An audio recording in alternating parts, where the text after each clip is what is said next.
ಚನ್ನಗಿರಿ ತಾಲೂಕು ಹೊದಿಗೆರೆ ಗ್ರಾಮದಿಂದ ಗಣಪತಿಯ ವಿಸರ್ಜನೆ ಕಾರ್ಯಕ್ರಮ ರಾಜ ಬೀದಿ ಮೆರವಣಿಗೆಯಲ್ಲಿ ಸಂಗೀತ ಲಹರಿಯೊಂದಿಗೆ ಪ್ರಾರಂಭವಾಗಿದ್ದು, ಶಹಜಿ ಮಹಾರಾಜ್ ಸರ್ಕಲ್ನಿಂದ ಗಣಪತಿ ವಿಸರ್ಜನೆ ಕಾರ್ಯಕ್ರಮ ಪ್ರಾರಂಭವಾಗಿದ್ದು, ಸಂಜೆ ಸಮಯ 7 ಗಂಟೆಯಿಂದ ರಾತ್ರಿ 1:30 ಸಮಯಕ್ಕೆ ವಿಜೃಂಭಣೆಯಿಂದ ಮುಕ್ತಾಯಗೊಂಡಿತು. ಸಂಘದ ಯುವಕರು ಕುಣಿದು ಕುಪ್ಪಳಿಸಿದರು ಮತ್ತು ಹೊದಿಗೆರೆ ಗ್ರಾಮದ ಯುವಕರು ಸಹ ಕುಣಿದು ವಿಸರ್ಜನೆ ಕಾರ್ಯಕ್ರಮವನ್ನು ನೆರವೇರಿಸಿಕೊಟ್ರು ಮತ್ತು ಊರಿನ ಗ್ರಾಮಸ್ಥರು ಮತ್ತು ಯುವಕರು ಹಾಗೂ ಸುತ್ತಮುತ್ತಲಿನ ಹಳ್ಳಿಯ ಭಕ್ತಾದಿಗಳು 1000ಕ್ಕೂ ಹೆಚ್ಚು ಜನ ಸೇರಿತ್ತು. ಅದ್ಭುತವಾಗಿ ಪಟಾಕಿ ಸೌಂಡು, ದೀಪದ ಅಲಂಕಾರ ಮತ್ತು ಹೂವಿನ ಪಲ್ಲಕ್ಕಿ ಉತ್ಸವದ ಜೊತೆಯಲ್ಲಿ ಜೈ ಭಜರಂಗಬಲಿ ಮೂರ್ತಿಯ ಹೂವಿನ ಅಲಂಕಾರ ಮೆರವಣಿಗೆ ಜೊತೆಯಲ್ಲಿ ಶಹಜಿ ಮಹಾರಾಜರ ಮೂರ್ತಿ ಮೆರವಣಿಗೆ ಮತ್ತು ವಿಘ್ನೇಶ್ವರನ ಮೆರವಣಿಗೆ ಬಹಳ ಅದ್ಭುತವಾಗಿ ನೆರವೇರಿತು.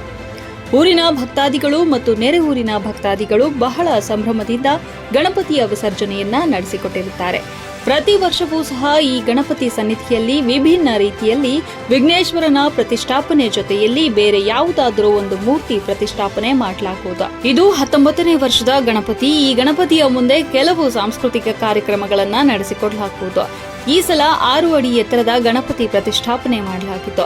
ಈ ಕಾರ್ಯಕ್ರಮದ ರೂವಾರಿಯನ್ನ ದೇವೀರಪ್ಪರ ಸುರೇಶ್, ಜಗದೀಶ್ ಎಂಡಿ, ಪ್ರಕಾಶ್ ಎಂಡಿ, ಪ್ರಕಾಶ್ ಕುದುರೆ, ನವೀನ್ ಉಪ್ಪಿಟ್ಟು, ಪ್ರಕಾಶ್ ಕುದುರೆ, ಸುನೀಲ್ ಕುದುರೆ, ಹರೀಶ್ ಗರಗ, ಮಲ್ಲಿಕಾರ್ಜುನ್ ಏಡಿ, ಯುವಕರು, ಊರಿನ ಗ್ರಾಮಸ್ಥರು ಹಾಜರಿದ್ದು ಈ ಕಾರ್ಯಕ್ರಮವನ್ನ ಅದ್ಧೂರಿಯಿಂದ ಯಶಸ್ವಿಗೊಳಿಸಿಕೊಟ್ಟರು.